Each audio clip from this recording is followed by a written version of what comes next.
UKLO 1 year masters. No IELTS required up to 5 years visa. High visa success rate. Sir Devara trailer అనేది launch చేశారు. ఒక 2 minutes change Devara trailer అని ఉంది. So అది Devara trailer మీరు చూసిన తర్వాత మీకు ఏమనిపించింది? బాగుందా?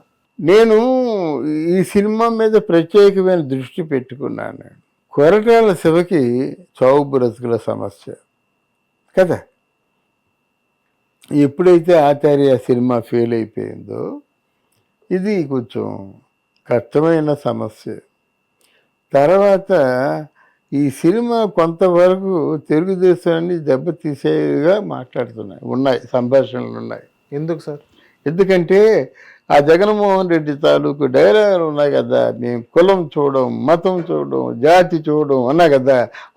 ఆ తరహా పవన్ కళ్యాణ్ వాడే భాష చాలా వరకు ఉంది ఒకటి. రెండోది ఇక్కడ ఎన్టీఆర్ అతి తెలివితేటలు ప్రదర్శించాడు.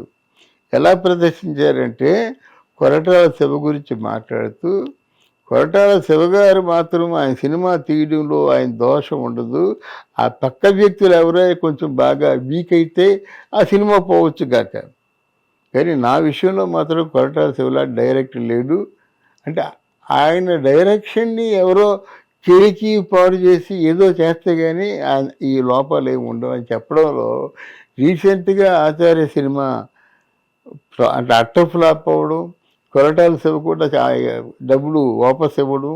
తర్వాత ఏంటంటే కొరటాల శివ నేను కథ చెప్పినప్పుడు అంత బాగుంది కదా, ఆ కథ ఎందుకు మారిందో ఒకసారి వాళ్ళు ప్రశ్నించుకోవాలండి, నేనేం పెద్దవాళ్ళతో చెప్పలేను అంటే మీరు గెలికి సినిమాను పాడు చేసుకున్నారని చెప్పకనే చెప్పడం అన్నమాట.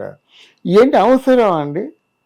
అదండి ఓ సినిమా రిలీజ్ ఫంక్షన్ ఈ అవసరం చెలికినట్టే కదా, గోకినట్టే కదా, వాటి ఎదుర్కొంటుంది కదా. అంటే ఇద్దరు రామచరణ్ మన ఎవరు చిరంజీవి గారు వీళ్ళిద్దరూ అసమర్థులని మీరు చెప్పినట్టే కదా.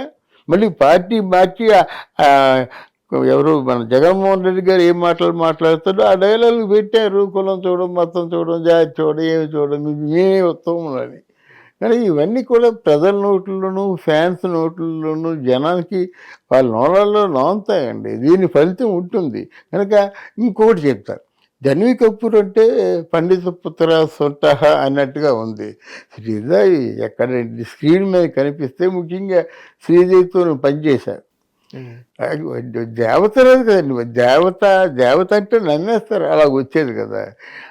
నాకు రొమాన్స్ చేసినా అసలు మర్చిపోలేరన్నమాట. అటువంటిది ఆ శ్రీదేవిని తలపింపజేసినట్టయినా రొమాన్స్ లేదు. అంటే వీళ్ళిద్దరి క్యారెక్టర్ పేలిపోవడం అన్నమాట. ఎన్టీ రామారావు గారు ఇంకెప్పుడు ఇంతకుముందు ఏ హీరోయిన్తో చేసినా సరే ఇంత రొమాంటిక్గా ఇంత హుషారుగా చేయలేదని అనిపించుకోవాలి. అందుకే కదా శ్రీదేవి కూతురు చేశారు. తర్వాత ఏంటంటే కేవలం ఎన్టీఆర్ని హీరోగా ఫోకస్ చేయడానికి కథను మలుచుకున్నాడే కానీ మిగతా పాత్రల సమన్వయం లేదని నేను అనుకుంటున్నాను అన్నమాట. ఏది అయినా సరే వీరు చేసిన పెద్ద పొరపాటు ఏంటంటే ఈ సినిమాని బాగా హైప్ చేశారన్నమాట. 1000 కోట్ల క్లబ్లో చేరుతుందని ఎవడైనా జ్యోతిష్యం చెప్తే నేను మాట్లాడడం మానేస్తానండి ఇక ముందు ఏ విషయాన్ని కూడా. అంటే వీరెవరండి 1000 కోట్లు వసూలు చేస్తుందని చెప్పడం కోసం? ఆ సినిమా బాగుండాలి, ప్రజలు నచ్చాలి, అప్పుడు వెళ్తుంది. సార్ వేరే మనం మ్యూజిక్ చూసుకున్నట్లయితే అనిరుద్ధ్ గారు అంతలా మ్యూజిక్ ఇవ్వలేదు, అంతలా ఇప్పుడు ఎన్టీఆర్ ఫ్యాన్స్ని సాటిస్ఫై చేయలేదు మ్యూజిక్ పరంగా అని చాలామంది చాలా వార్తలు అండి. ఇప్పుడే 3 పాటలు అయితే రిలీజ్ చేశారు. 3 పాటలు కూడా అనిరుద్ధ్ పైన ఒక హై ఎక్స్పెక్టేషన్స్ పెట్టుకున్నారు. వేరే మనం తమిళ్లో చూసుకున్నట్లయితే బీజిఎం స్కోర్ కానీ బ్యాక్గ్రౌండ్ మ్యూజిక్ కానీ పాటలు కానీ నెక్స్ట్ లెవెల్ ఉన్నాయి తమిళ్ మూవీ పరంగా మనం చూసుకున్నట్లయితే అనిరుద్ధ్ గారిది. సో వేరే మనం తెలుగు ఫిలిం ఇండస్ట్రీకి వస్తే తెలుగు ఫిలిం ఇండస్ట్రీది సరిగ్గా మ్యూజిక్ ఇవ్వలేని పరిస్థితి. అండ్ ఇప్పుడు జూనియర్ ఎన్టీఆర్ గారి విషయంలో దేవరా మూవీలో కూడా మ్యూజిక్ ఎన్టీఆర్ ఫ్యాన్స్ అనిరుద్ధ్ గారు సాటిస్ఫై చేయలేదని చాలామంది చాలా వార్తలు వినిపిస్తున్నాయి. ఇది మీకు నచ్చిందయ్యా?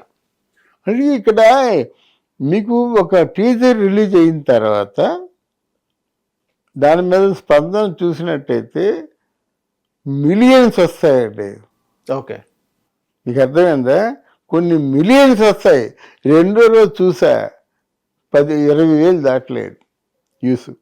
మొదటి రోజు 10,000. అంటే అంత దిగజారిపోయి మాట్లాడవలసిన అవసరం ఏమొచ్చింది?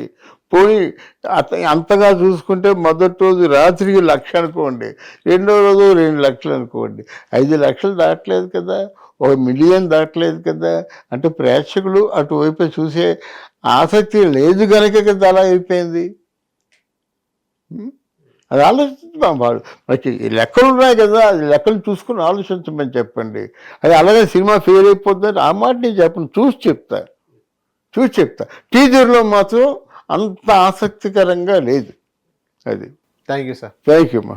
హిట్ టీవీ యాప్ ని డౌన్లోడ్ చేసుకోండి. ఇందులో short news, live news, entertainment movies అన్ని అవైలబుల్ గా ఉన్నాయి.